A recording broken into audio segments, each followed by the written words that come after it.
And this is our official favorite photo. Yes. Kimberly Martin, and it's time for Would Kmart Be Shocked? Hey, Kmart. Yeah. This came up on Sunday Countdown the other day. Would you be shocked if Justin Jefferson wants out of Minnesota this offseason? Greeny, I would not be shocked.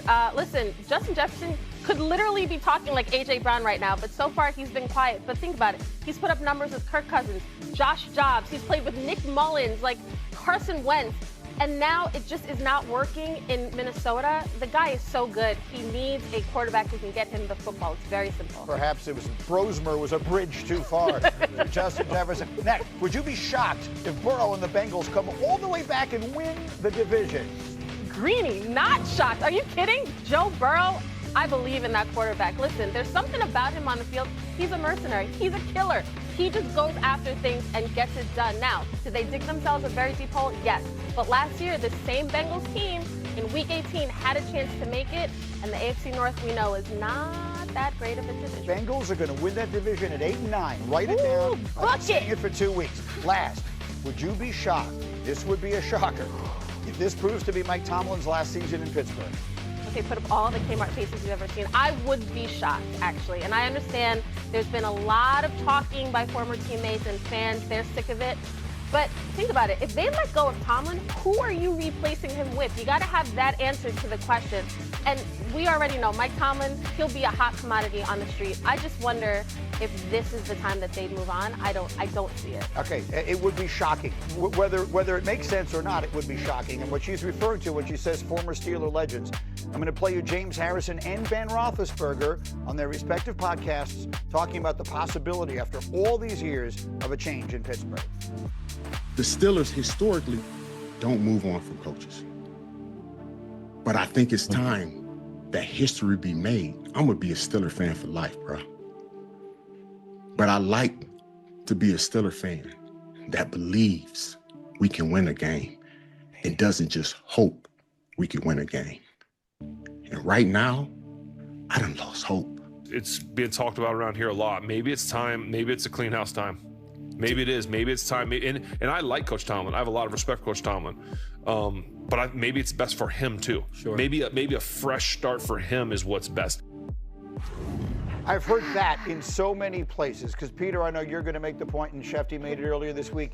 This is not going to be one of those Steelers, call him into the office, you're fired, get your stuff out, all that kind of thing. But I've heard a lot of people suggesting, at some point, maybe it's just time. Maybe it's time for them, maybe it's time for him. Two things can be true. One, that it's time for everyone, and Mike Tomlin, it might be his last season. And two, there would be a line out the door of other teams looking to hire him, and including Fox, CBS, NFL Network, ESPN, right here. Amazon, Netflix. That he would be the first hire. I have worked at multiple networks, and I will tell you that you talk to these executives, they're like, oh, Tomlin, more so than even McVay, would be the guy that they would be clamoring for in the booth or at a studio show. That said, I have been at a Bill Belichick press conference where that was, mutually parted ways, wink, wink, whatever. He's out the door. I've seen Tom Coughlin bid farewell at a conference in New Jersey where it was shocking after 2 Super Bowl titles that it was time for him to go. At some point, it's good for both sides to move on. Are we at that point with Tomlin? I think we're pretty close. If they don't make the playoffs, I think we're really close.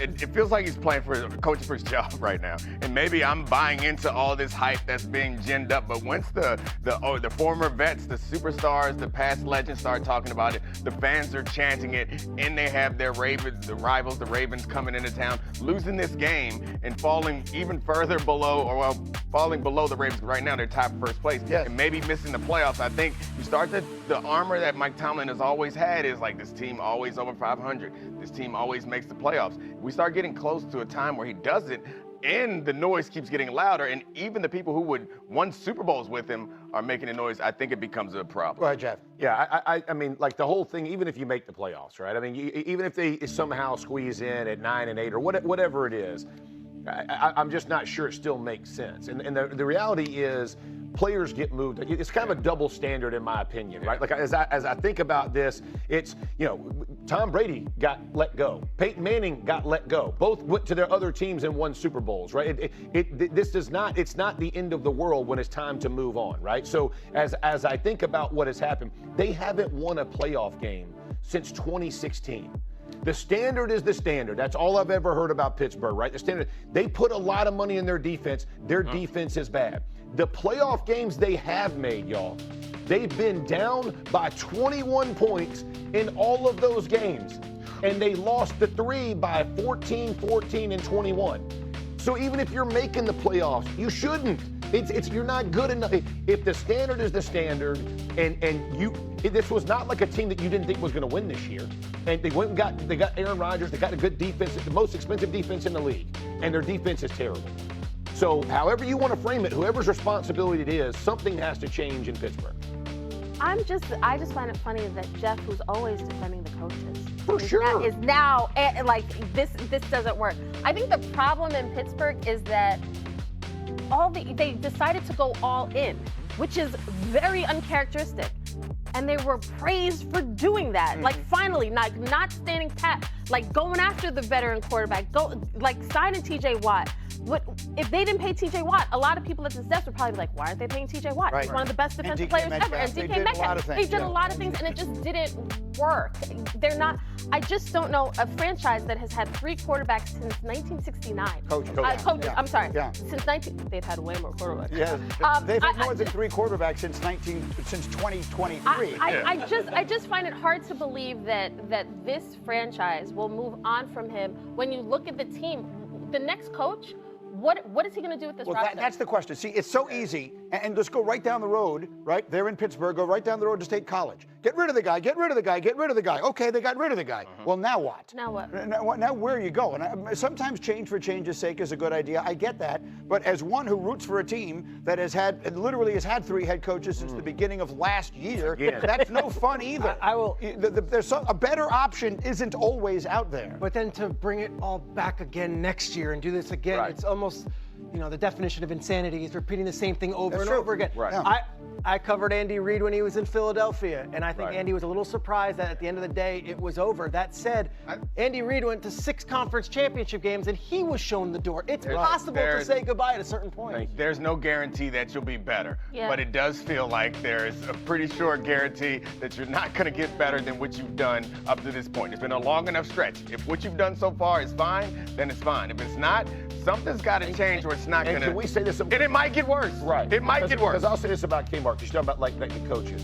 He's coached there almost 20 years. Y'all. Yeah. 20 years. Yeah. I respect the heck out of Mike Tomlin. Like, it has nothing to do with respect and appreciating what you've done. I respected Bill Belichick. You don't think that New England's happy they got Mike Vrabel? Like, I'm being dead serious. Right. Like, it does.